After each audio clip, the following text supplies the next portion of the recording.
Hello students, आज हम discuss करेंगे कि राजस्थान के अंदर 16वीं विधानसभा के अंदर किस मंत्री को कौन सा विभाग दिया गया है। ठीक है, राजस्थान के मंत्री परिषद के बारे में इस वीडियो के अंदर हम डिस्कस करेंगे।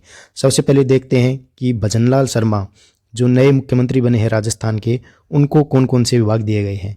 उनको ये 8 विभाग दिए गए हैं। कौन कौन से? कार्मिक विभाग, आबकारी विभाग, गृह विभाग, आयोजना विभाग, सामान्य प्रशासन विभाग, नीति निर्धारण प्रकोष्ठ, मुख्यमंत्री सचिवालय, सूचना एवं जनसंपर्क विभाग, भ्रष्टाचार निरोधक ब्यूरो यानी एसीबी। ये 8 विभाग जो है श्री भजनलाल शर्मा मुख्यमंत्री राजस्थान को दिए गए हैं। नेक्स्ट है सुश्री दिया कुमारी, जो राजस्थान की नवनिर्वाचित उप मुख्यमंत्री बनाया गया है जिनको। ठीक है, उनको कौन कौन से विभाग दिए गए हैं? उनको वित्त विभाग, पर्यटन विभाग, कला साहित्य संस्कृति और पुरातत्व विभाग, सार्वजनिक निर्माण विभाग, महिला एवं बाल विकास विभाग और बाल अधिकारिता विभाग। ये 6 विभाग जो है दिया कुमारी उप मुख्यमंत्री को दिए गए हैं।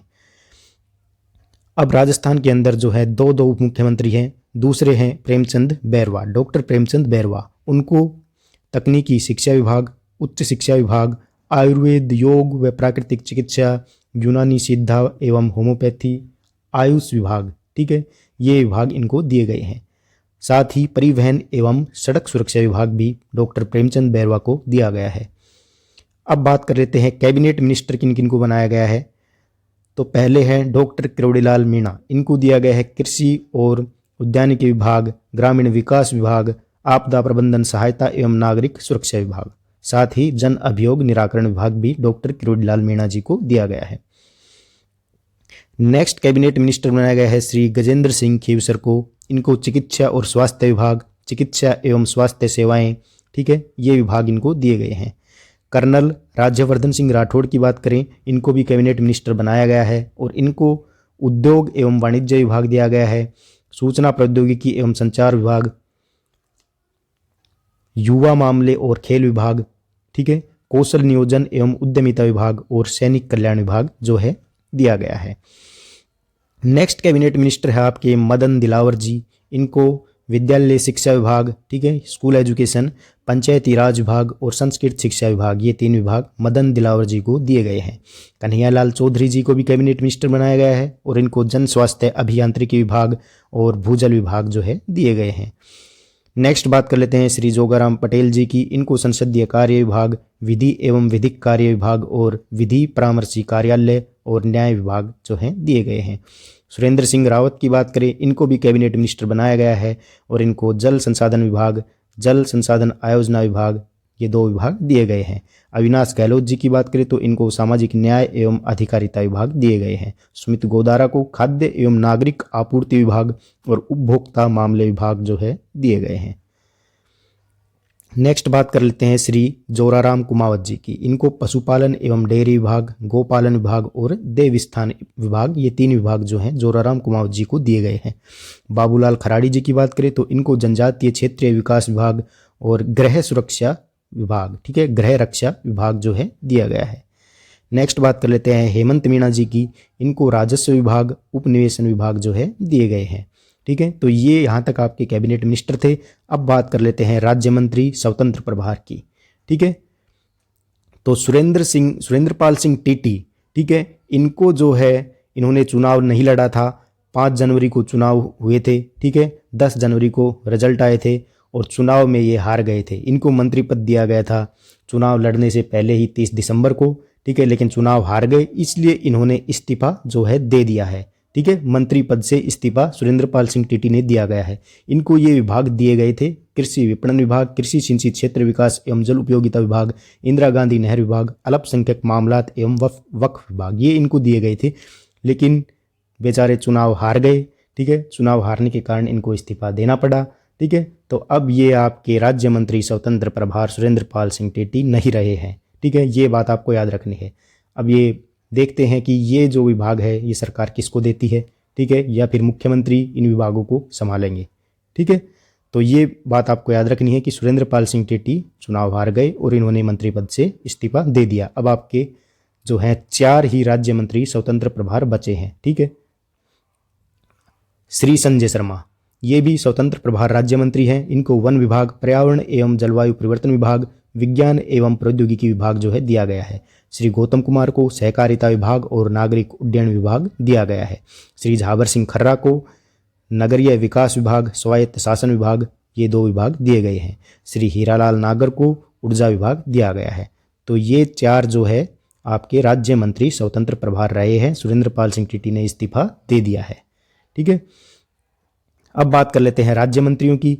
तो श्री ओटाराम देवासी को पंचायती राज विभाग, ग्रामीण विकास विभाग, आपदा प्रबंधन, सहायता एवं नागरिक सुरक्षा विभाग दिया गया है।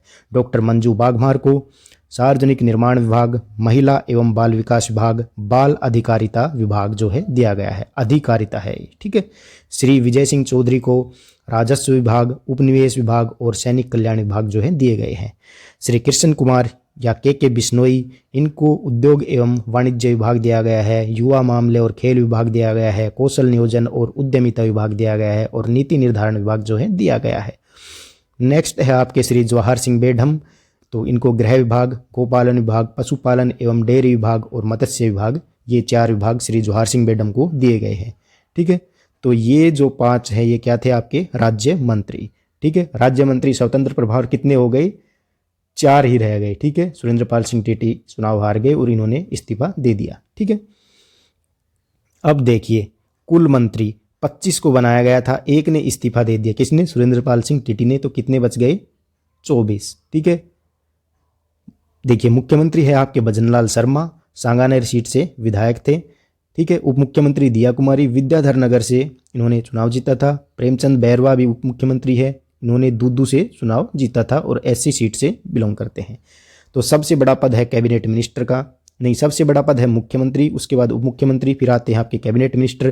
ठीक है, फिर स्वतंत्र प्रभार राज्य मंत्री और उसके बाद राज्य मंत्री। ठीक है, अब देखिए कैबिनेट मिनिस्टर ये हम सब पढ़ चुके हैं, लेकिन यहाँ पे एग्जाम के अंदर अगर विधानसभा क्षेत्र पूछा जाए कि इन्होंने कौन से विधानसभा क्षेत्र से चुनाव जीता या चुनाव लड़ा, तो जो किरोड़ीलाल मीणा है इन्होंने सवाई माधोपुर से एससी सीट से। ठीक है, गजेंद्र सिंह खीवसर लोहावट जोधपुर से, राज्यवर्धन सिंह राठौड़ झोटवाड़ा जयपुर से, बाबूलाल जी खराड़ी झाड़ोल उदयपुर से एसटी सीट से बिलोंग करते हैं। मदन दिलावर रामगंज मंडी कोटा। ठीक है, जोगाराम पटेल लूणी जोधपुर, सुरेश सिंह रावत पुष्कर अजमेर और अविनाश गहलोत जैतारण पाली, जोराराम कुमावत सुमेरपुर पाली, हेमंत मीणा प्रतापगढ़ सीट से, कन्हैयालाल जो है इन्होंने मालपुरा टोक से। ठीक है, सुमित गोदारा ने लूणकरणसर बीकानेर विधानसभा क्षेत्र से चुनाव जीता था। ठीक है, तो ये 12 आपके क्या हैं, कैबिनेट मंत्री। ठीक है, तो एग्जाम के अंदर क्वेश्चन आएगा कि कितने कैबिनेट मिनिस्टर है वर्तमान में राजस्थान के अंदर, तो कितने हैं, 12। और क्वेश्चन ऐसे भी आ सकता है कि किरोड़ीलाल मीणा ने कौन से विधानसभा क्षेत्र से चुनाव जीता, तो आपको बताना है सवाई माधोपुर से। तो ये सभी हमने लिख दिए हैं, सभी आपको याद कर लेने हैं। अब बात कर लेते हैं राज्य मंत्री जो है ये कैबिनेट मिनिस्टर के सहायक के रूप में कार्य करता है, और जो स्वतंत्र प्रभार राज्य मंत्री है ये विभाग का स्वतंत्र प्रभारी होता है। तो अब बात करेंगे राज्य मंत्री स्वतंत्र प्रभार की। संजय शर्मा ने अलवर से, ठीक है, गौतम कुमार बड़ी सादड़ी चित्तौड़गढ़ से, जाबर सिंह खर्रा श्री माधोपुर सीकर से, और सुरेंद्र पाल सिंह टीटी इन्होंने कर्णपुर श्री गंगानगर सीट से चुनाव लड़ा था, लेकिन ये चुनाव जो है 5 जनवरी को हुआ था। ठीक है, 10 जनवरी को रिजल्ट आए, उसमें चुनाव हार गए और इन्होंने इस्तीफा दे दिया। तो राज्य मंत्री कितने बचे आपके, 4 बचे, ना कि 5। ठीक है, तो ये आपको मेन रूप से याद रखना है। हीरालाल नागर ने सांगोद कोटा से चुनाव लड़ा था और जीते भी थे। ठीक है, तो 30 दिसंबर को मंत्री बने सुरेंद्र पाल सिंह टीटी ने 8 जनवरी को इस्तीफा दिया। ठीक है, नेक्स्ट आपके राज्य मंत्री ओटाराम देवासी ने सिरोही से, मंजू बाघमार ने जायल नागौर से एससी सीट से, विजय सिंह ने नावा नागौर से, कृष्ण कुमार बिश्नोई या के बिश्नोई ने गुढ़ामालानी बाड़मेर विधानसभा क्षेत्र से है, और जवाहर सिंह बेढम आपके नगर भरतपुर विधानसभा क्षेत्र से हैं और चुनाव जीता है। ठीक है, तो आपके 25 में से अब कितने रह गए, एक ने इस्तीफा दे दिया, तो 24 जो है रह गए। ठीक है, अब बात कर लेते हैं मंत्रिपरिषद से जुड़े कुछ महत्वपूर्ण अनुच्छेदों की। तो अनुच्छेद 163 क्या कहता है कि राज्यपाल को सहायता व सलाह देने के लिए क्या होगा, एक मंत्रिपरिषद होगा। ठीक है, और उस मंत्रिपरिषद का प्रधान कौन होगा, मुख्यमंत्री होगा। ये अनुच्छेद 163 के अंदर, भारत के संविधान के अनुच्छेद 163 के अंदर ये लिखा हुआ है। ठीक है, अनुच्छेद 164 क्या कहता है कि ये जो है मुख्यमंत्री और मंत्रिपरिषद की नियुक्ति पर केंद्रित है। ठीक है, कि मुख्यमंत्री की नियुक्ति कौन करेगा, राज्यपाल करेगा, और अन्य मंत्री जो है, मंत्रिपरिषद जो है, इनकी नियुक्ति कौन करेगा? अन्य मंत्रियों की नियुक्ति राज्यपाल मुख्यमंत्री की सलाह से करेगा। ठीक है।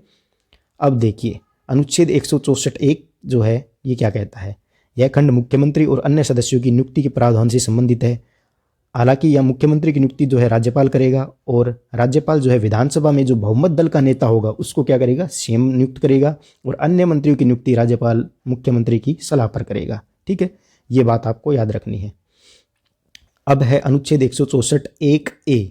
ठीक है, इसके अंदर क्या लिखा गया है कि एक राज्य में मंत्रियों की कुल संख्या राज्य में विधायकों की या विधानसभा सीटों की कुल संख्या की 15% सीमा से अधिक नहीं होनी चाहिए। और ये क्वेश्चन हर एग्जाम के अंदर जो है रिपीट होता है।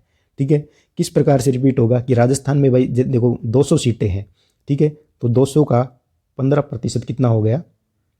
200 का 15% यानी 30 सीटें। ठीक है, यानी कि 30 मंत्री बनाए जा सकते हैं अधिकतम। ठीक है, अधिकतम 30 से ज़्यादा मंत्री यहाँ पे नहीं बनाए जा सकते, और न्यूनतम 12 तो जो है बनाने ही बनाने होंगे। देखिए ये लिख रखा, लेकिन यह 12 सदस्यों से कम भी नहीं हो सकती। ठीक है, मंत्रियों की कुल संख्या अधिकतम 30 हो सकती है और 12 से कम भी नहीं हो सकती। ठीक है, आरपीएससी असिस्टेंट प्रोफेसर के एग्जाम में एक क्वेश्चन आया था, उसके अंदर ये दोनों बातें जो है एज इट इज लिखी हुई थी। ठीक है, तो ये आपको मेन रूप से याद रखना है। अनुच्छेद 164(1)(a) कहता है। ठीक है, भारत के संविधान के अनुच्छेद 164(1)(a) के अंदर ये उल्लिखित है। ठीक है, अनुच्छेद 164(1)(b) क्या कहता है? यह अनुच्छेद 91वें संविधान संशोधन द्वारा जोड़ा गया, जो राज्य मंत्री की अयोग्यता या डिस्क्वालिफिकेशन को संदर्भित करता है। ठीक है, अनुच्छेद 164(2) मंत्रिपरिषद संयुक्त रूप से राज्य की विधानसभा के प्रति जवाबदेह होती है। ठीक है, अनुच्छेद 164(3) क्या कहता है? राज्यपाल द्वारा शपथ। किन किन को शपथ? मंत्री के पद ग्रहण करने से पहले राज्यपाल तीसरी अनुसूची में इस उद्देश्य के लिए निर्धारित प्रपत्रों के आधार पर उन्हें संबंधित कार्यालय और सचिव की शपथ दिलाएगा। कौन? मंत्रियों को शपथ कौन दिलाएगा? राज्यपाल दिलाएगा। मुख्यमंत्री को शपथ कौन दिलाएगा? राज्यपाल दिलाएगा। ठीक है, त्यागपत्र इन्होंने देना होगा तो किसको देंगे? राज्यपाल को देंगे। ठीक है, कार्यकाल कितना होता है? सामान्यतः 5 वर्ष। पदमुक्ति जो है अविश्वास प्रस्ताव द्वारा हो सकती है। ठीक है, अनुच्छेद 164(4) के अंदर क्या है? मंत्रिपरिषद की योग्यताएं और अर्हताएं उल्लिखित हैं। ठीक है, यह खंड यह उस प्रावधान से संबंधित है जिसमें कहा गया है कि एक मंत्री जो लगातार 6 महीने तक राज्य विधानमंडल का सदस्य नहीं रहा है, वह उस अवधि के अंत में मंत्री नहीं रहेगा। देखिए, जब जैसे सुरेंद्र पाल सिंह टीटी है, ठीक है, इनको जो है मंत्रिपरिषद की शपथ तो दिला दी गई, बिना चुनाव लड़े ही शपथ दिला दी गई, लेकिन ये चुनाव हार गए, तो इनको 6 महीने के भीतर इस्तीफा देना ही होगा, और इन्होंने इस्तीफा जो है हारने के तुरंत बाद जो है दे दिया। ठीक है, तो यही कहता है कि अगर किसी को मंत्री बना दिया बिना चुनाव लड़े ही, तो 6 महीने के अंदर, ठीक है, उसको सदस्यता ग्रहण करनी होगी, मंत्री पद की, या चुनाव जो है जीतना होगा। ठीक है, लेकिन चुनाव हार गए इसलिए इस्तीफा इन्हें देना पड़ा। ठीक है, अनुच्छेद 164(5) क्या कहता है? मंत्रियों के वेतन भत्ते से संबंधित है। मंत्रियों के वेतन भत्ते, ठीक है, राज्य विधानमंडल द्वारा समय समय पर कानून बनाकर निर्धारित किए जाएंगे, और जब तक राज्य की विधायिका ऐसा निर्धारित नहीं करती है तब तक वेतन और भत्ते दूसरी अनुसूची में निर्धारित किए गए हैं उस